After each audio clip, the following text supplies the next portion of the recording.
Hello student. आज की MSc की इस क्लास में जो पिछले क्लास में एक थ्योरम कराई गई थी कि टी आपका एन से एन डैश पर कोई लीनियर ट्रांसफॉर्मेशन हो, तो नीचे 3 स्टेटमेंट लिखे गए थे और ये प्रूफ करना था कि तीनों स्टेटमेंट इक्विवेलेंट होंगे।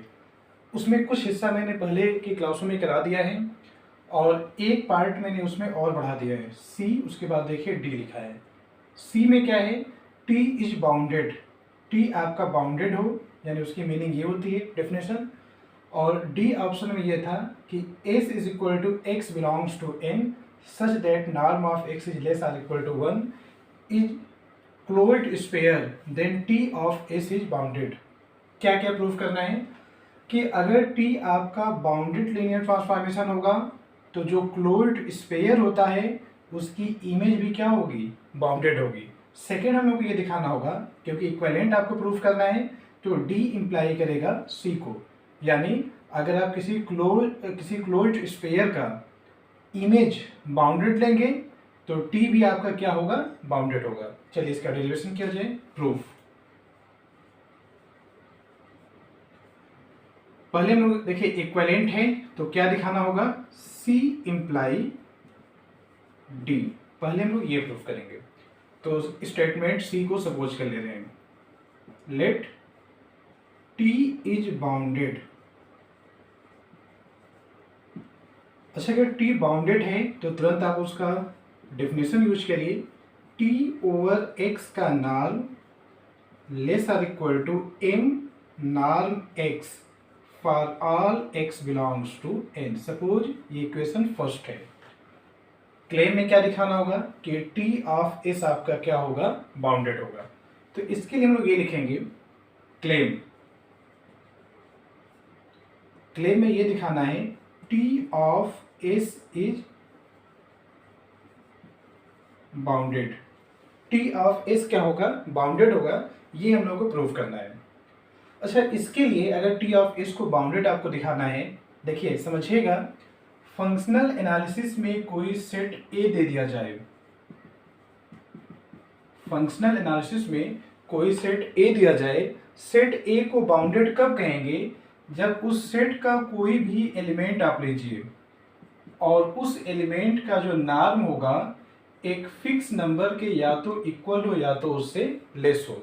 अगर हम लोगों ने ऐसा प्रूफ करके दिखा दिया तो वह सेट क्या हो जाता है? बाउंडेड। तो अगर हम लोगों को ये दिखाना है कि टी ऑफ एस बाउंडेड है तो टी ऑफ एस के एलिमेंट का norm less or equal to M लाना होगा। तो चलिए हम लोग इसका डेरिवेशन करके चेक करते हैं।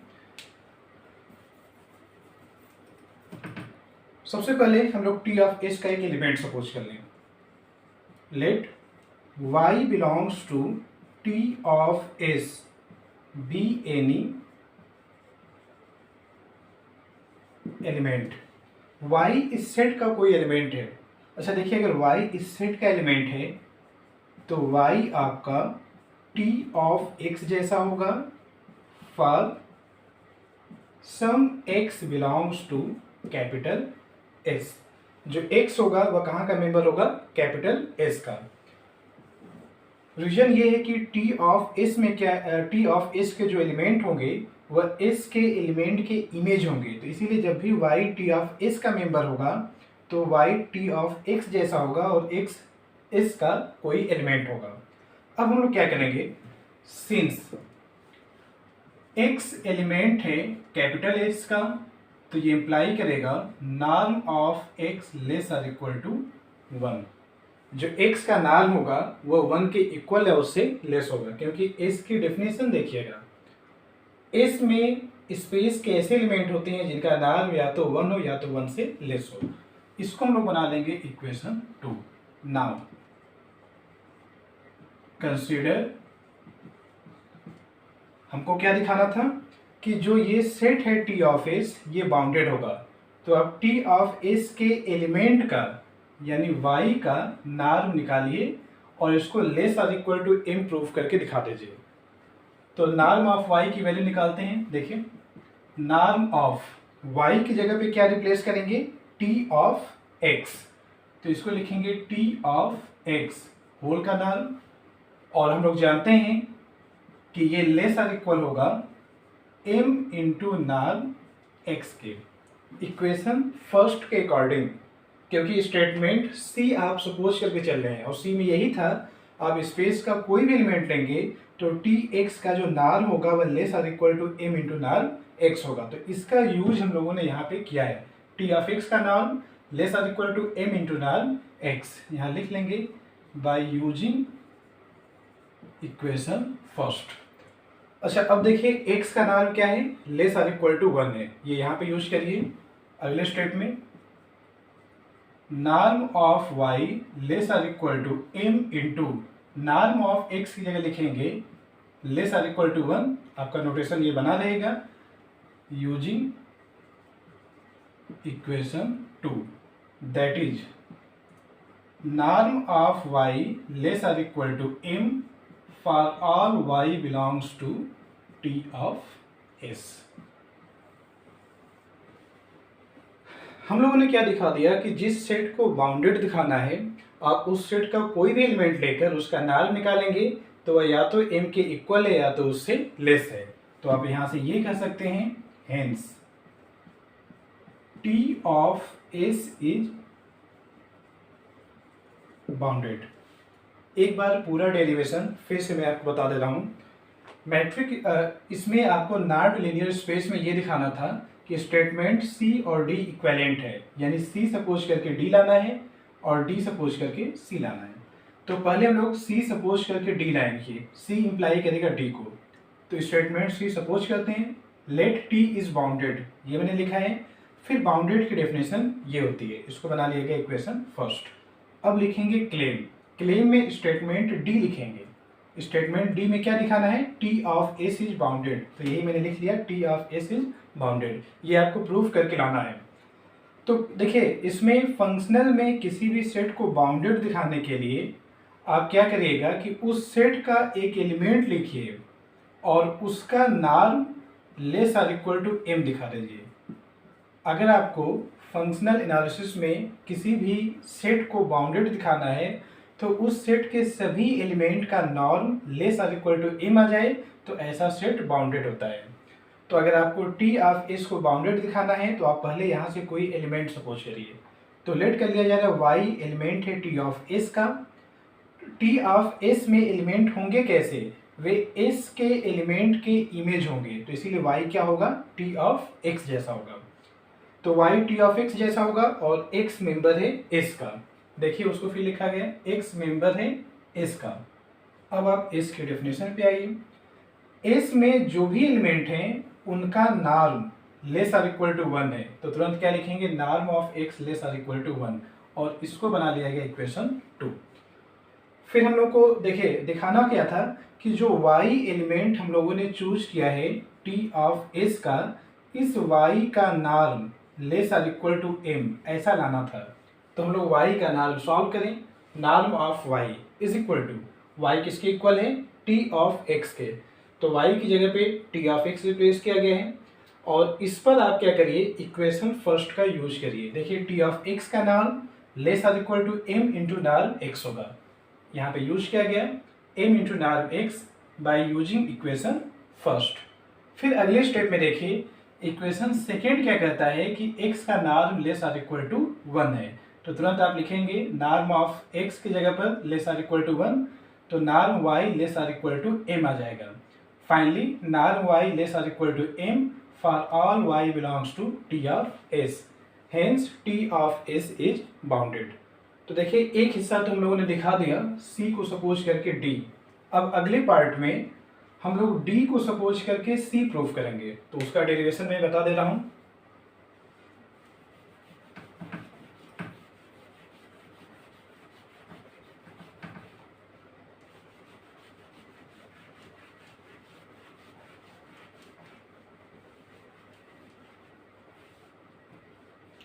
अगला हिस्सा देखिए D इंप्लाई करेगा C को, हम लोग D सपोज कर ले रहे हैं।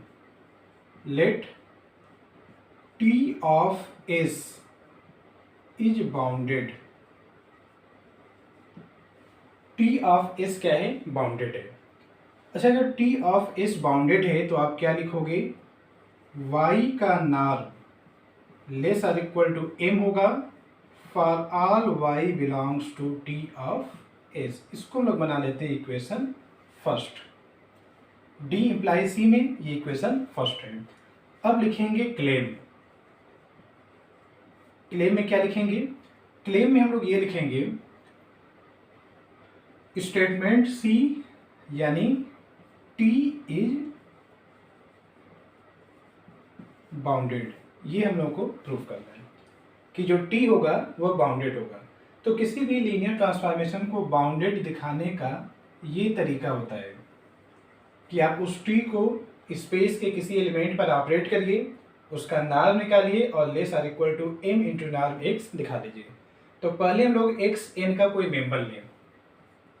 Late X belongs to N be any non zero element. अब जीरो एलिमेंट मत लीजिएगा, नॉन जीरो लीजिएगा।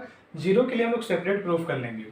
एक्स एन का कोई नॉन जीरो एलिमेंट है तो एक्स अपान नॉर्म एक्स ये भी कहाँ का मेंबर होगा? एन का मेंबर होगा। देखिए वन अपान, यहाँ समझिएगा, वन अपान नॉर्म एक्स ये एक स्केलर है और किसी स्केलर को आप वेक्टर से मल्टीप्लाई करेंगे तो वो वेक्टर स्पेस का एलिमेंट होता है। तो एक्स अपान नॉर्म एक्स कहाँ का मेंबर होगा? एन का। नाउ लेट एक्स अपान नॉर्म एक्स को आप वाई सिंबल से डिनोट कर लीजिए।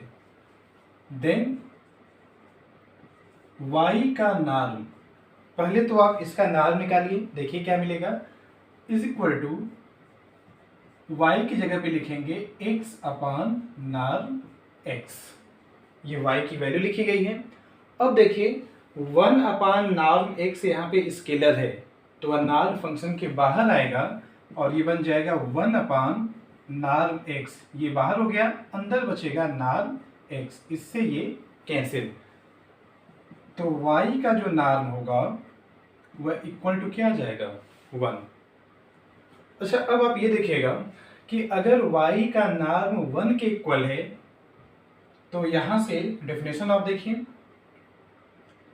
किसी भी एलिमेंट का नॉर्म एक हो या एक से कम हो तो एलिमेंट कहाँ का होता है? एस का होता है। तो ये इंप्लाई करेगा, this imply y is element of S. y S का कोई एलिमेंट होगा। अच्छा अगर y एस का एलिमेंट है तो t ऑफ y ये कहाँ का एलिमेंट होगा? t ऑफ एस का एलिमेंट होगा। अगर y एस का एलिमेंट है तो t ऑफ y एलिमेंट हो जाएगा t ऑफ एस का। अब आते हैं इक्वेशन फर्स्ट पर। देखिए इक्वेशन फर्स्ट में हम लोगों ने ये लिखा है norm of y less or equal to m for all y belongs to t of s। इसका मीनिंग समझिएगा, आप इस सेट का कोई भी एलिमेंट y लेकर उसका नॉर्म लिखेंगे तो या तो m के इक्वल आएगा या तो उससे लेस आएगा। तो आप देखिए t ऑफ y भी तो इस सेट का एलिमेंट है, तो आप क्या करोगे? t ऑफ y का नॉर्म लिखेंगे तो ये less or equal to m आएगा by equation first. Equation first का हम लोगों ने यूज किया है। अच्छा अब अगले स्टेप में क्या करेंगे? t ऑफ y की जगह पे y की वैल्यू रिप्लेस करिए, x अपान नॉर्म x। तो x upon norm x is less or equal to m। फिर अगले स्टेप में क्या करेंगे? देखिए one upon norm x scalar है और t लीनियर ट्रांसफॉर्मेशन है तो ये स्केलर t के पहले आ सकता है।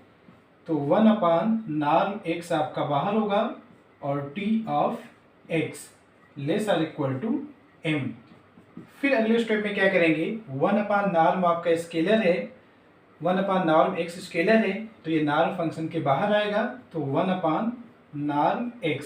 देखिए इसका एक्चुअल में मॉड लगता है लेकिन ये जो वैल्यू आप लिख रहे हैं ये वैल्यू पहले से ही नॉन नेगेटिव है तो ये बाहर आएगा तो मॉड में लिखेंगे तो भी आंसर यही मिलेगा। फिर आगे लिखेंगे norm of t of x less or equal to m। अब आप इसको इधर लेकर जाइए तो t ऑफ x का norm less or equal to m norm x, x belongs to n and x not equal to 0 vector.